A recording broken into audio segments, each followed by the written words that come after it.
Alright, I hope you guys can hear me.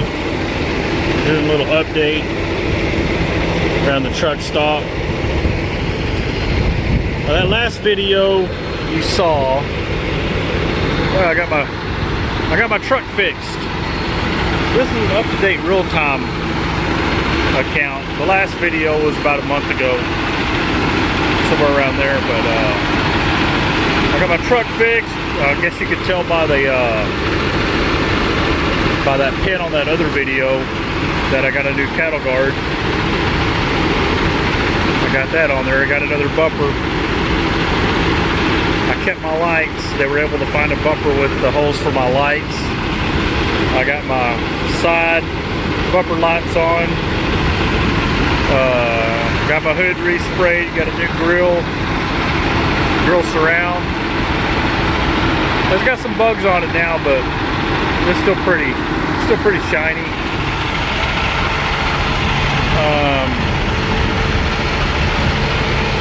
I got my truck washed. The tanks, they cleaned up pretty good. It's kind of hard to tell from this side, but got my Alcoa wheels that cleaned up, and everything needs to be buffed and polished, but they cleaned up pretty good. But yeah, just doing a little pre-trip. Looked under the hood already.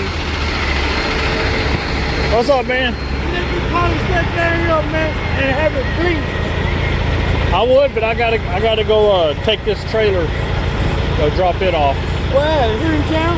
Huh? Here in town? No, in Priota. Oh. Yeah.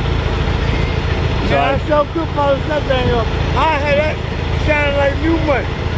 I might get you to do it next time I'm here. Alright. I'm here all the time. Okay. Hey, I appreciate you, man. Oh, you bet, man. Hey, man, thank you. You bet. Alright, bro. Yeah. Yeah, you wanted to polish these up. They need a polish.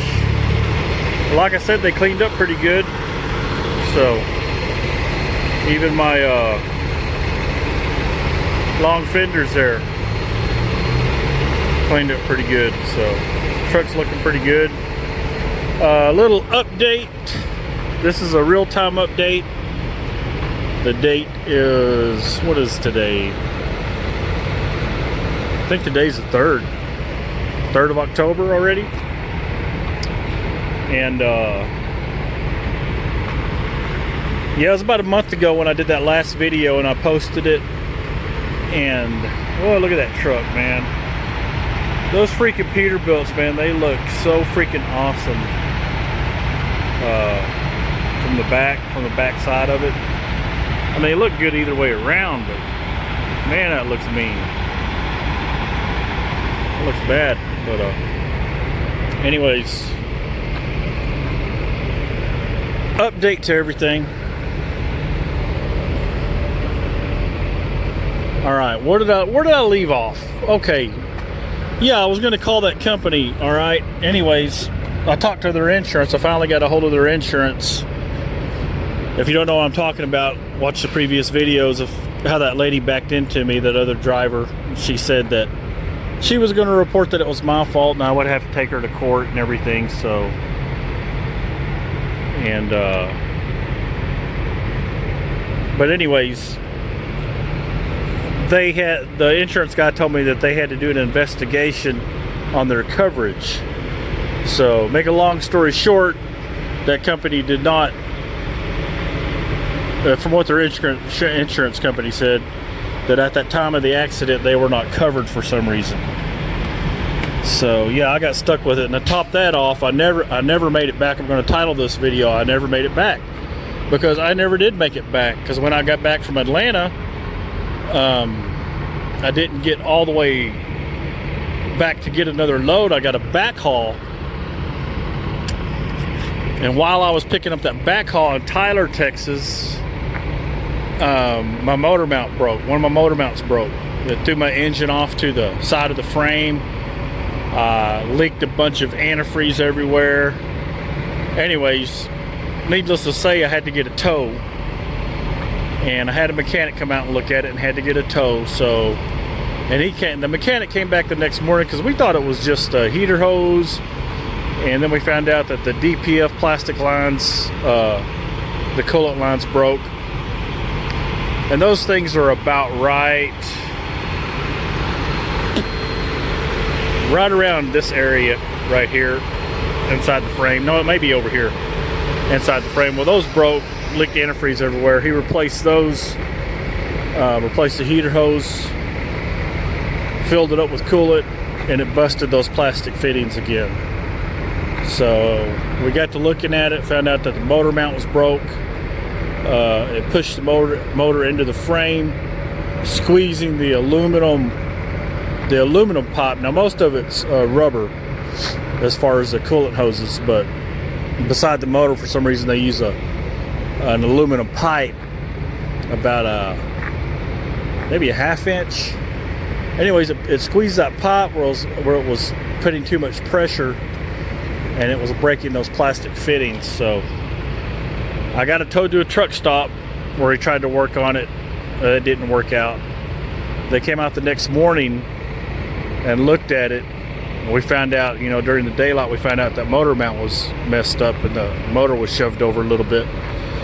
So that mechanical service, that company, they said they could have done it, but the labor rates, they didn't have the equipment to handle that type of thing, that they could do it, but he couldn't tell me what the labor rate would be because, you know, without the proper equipment, it could have taken them a while to fix it. So I elected to just go ahead and get a tow to a mechanic shop. Well, that mechanic bill, the 2 times I called him out, and the stuff that he did was $1,000. The 2 tows, because I got a tow to the truck stop, and then I got a tow to an actual fleet service shop, mechanic shop in Tyler, and the 2 tow bills added up was, the tow company was cool. If you're ever in the Tyler area, they're called Isaac's Towing. So I mean, those guys are pretty fair.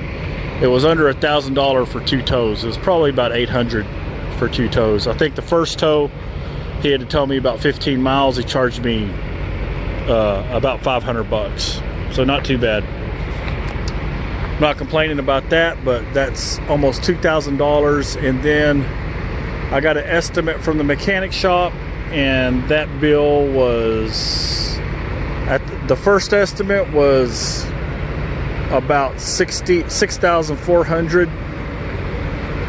and is what the deal is. They had to move the motor over, take off the old motor mounts, replace them.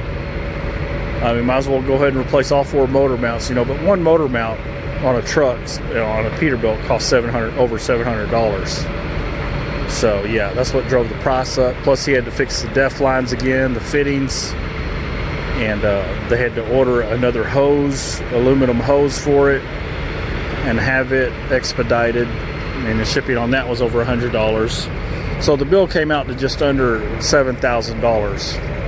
Now, granted, this is all the stuff that has happened because of this accident. Because when you run into somebody like that, you know, it creates, I mean, it cracks a lot of stuff, because vehicles aren't meant to be ran into. So when something like that happens, it cracks a lot of stuff.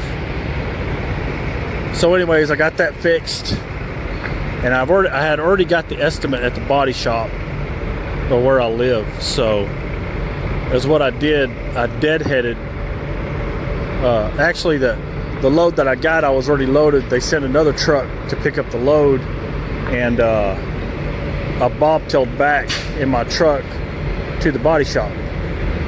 Okay, I was in Tyler. It was in the shop in Tyler for about 7 days. It was 7 days. So I had a week stay at a motel. I had to pay the mechanic. I had to pay the tow. Then I had to pay that other mechanic shop.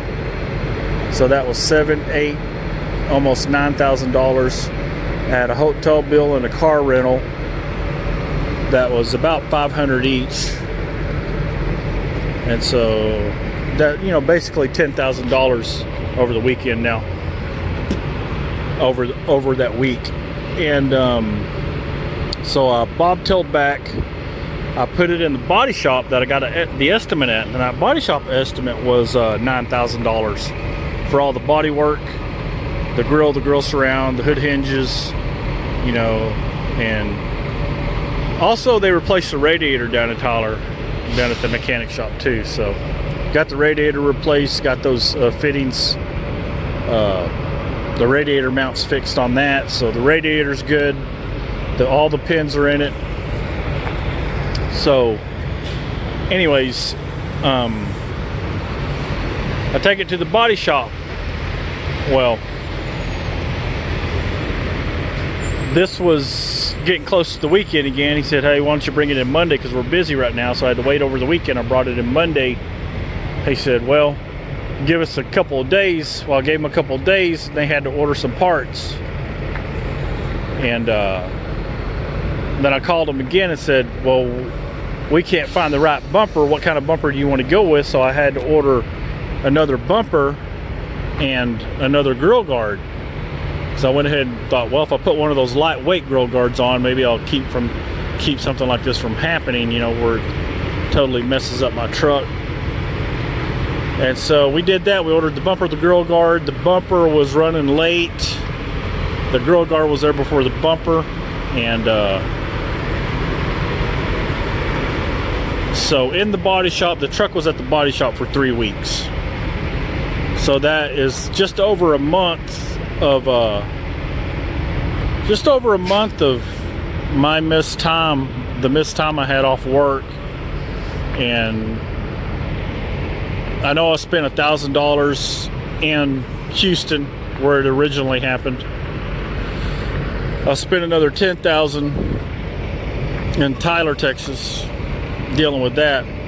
Now the insurance covered the body shop bill, the $9,000 there, but and plus the time off that I had, you know, I've lost damn near $25,000 on this from somebody running into me trying to get my truck fixed, you know, back to where it was, and it's even better than it was now. So yeah, that cost me about $25,000. I talked to her insurance company. They sent me a letter a couple weeks ago and told me that in the letter it basically said that we're sorry to inform you, but they were not covered at the time. So that leaves me in a spot. I mean, she must have meant what she said when she said you're gonna have to take me to court, because apparently she knew that her insurance wasn't up or something. I don't know, maybe that's just me.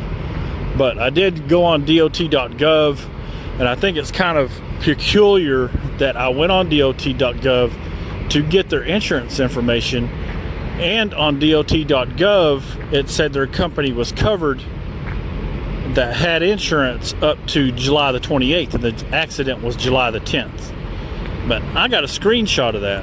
I got a screenshot of that page on dot.gov that showed their company and their insurance coverage through Progressive, and that they were covered through July the 28th. Yet I get a letter from Progressive telling me that they were not covered at that time.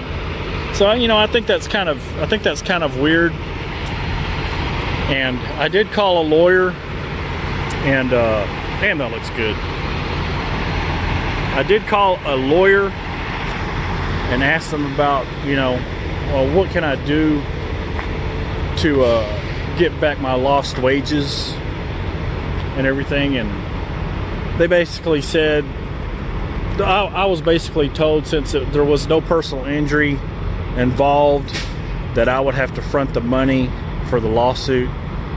So I'm contemplating that right now. I talked to another lawyer, got a second opinion, and he said, well, if he was my lawyer, he said they're right about that. You know, you're gonna have to lawyers on accidents, vehicle accidents, lawyers, a lawyer's incentive is personal injury, and they take their pay out of that settlement. But on a vehicle accident that doesn't have personal injury, they don't get anything for it. They just get what you pay them for, and you get all the cost and recovery. But that second lawyer, he told me that if he was my lawyer, if he was representing me, that he would send a certified letter to the human resources department at that company, and also the safety department. Tell them what happened, you know, tell them what,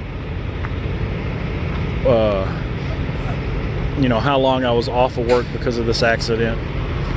Show them the receipts, show them my logs on the days I was off, and, you know, give them the dash cam video, let them know what happened, because he said sometimes at companies like that, you know, that information doesn't get to the right person. And I kind of understand what he's saying, because as far as I know, I've just talked to somebody, was texting somebody at that company that might have been the owner, that may have not been anybody with pull for that company, or someone at that company that didn't have a position to do the right thing, you know. Like if it's just an owner of a truck that I'm talking to, or a dispatcher, they're not going to do crap. And that's basically who I talked to. So we're in the process of writing them a letter, writing that company a letter. And that company is Times Logistics. So, and you know, if you drive a truck and you see one of their trucks, now that truck gets close to you or parks near to you, I would move your truck. Times Logistics, they have blue trucks. And you can see that first video. It's a short video of the accident. It's rookie CDL failure or mistake. But check that video out. And yeah, I guess that's the process that we're going to try, is try to write that company a letter. Hopefully it gets to the right person. Maybe we'll direct it directly to the president of that company, and try to get something done on this, because so far I'm out $25,000 from my lost wages and the repair expenses, and that's not including the body work, but the insurance covered that. So that's where we're at right now. The truck is looking good, it's running good, and I'm back to work. I had over a month off. Of course, I had, you know, about a week off out of town. So we are going to now I have done a few loads, so this isn't the first one, so but we're going to go ahead and try to get the rest, take this trailer back. Now I do have the weekend off, so I'm just going to drop this trailer off and go to the house over the weekend and start again and work on that letter while I'm off. And you know, hopefully that company will step up and do the right thing. Whether they will or not, I have no idea. But hopefully there are some people that, you know, left in that company at least, that, you know, that will do the right thing, because one of their drivers, you know, wasn't paying attention, didn't do what she was supposed to, and, you know, messed up somebody else's equipment. So hopefully they'll step up. We'll see. The saga continues. Anyways, peace out. Have a good rest of the day.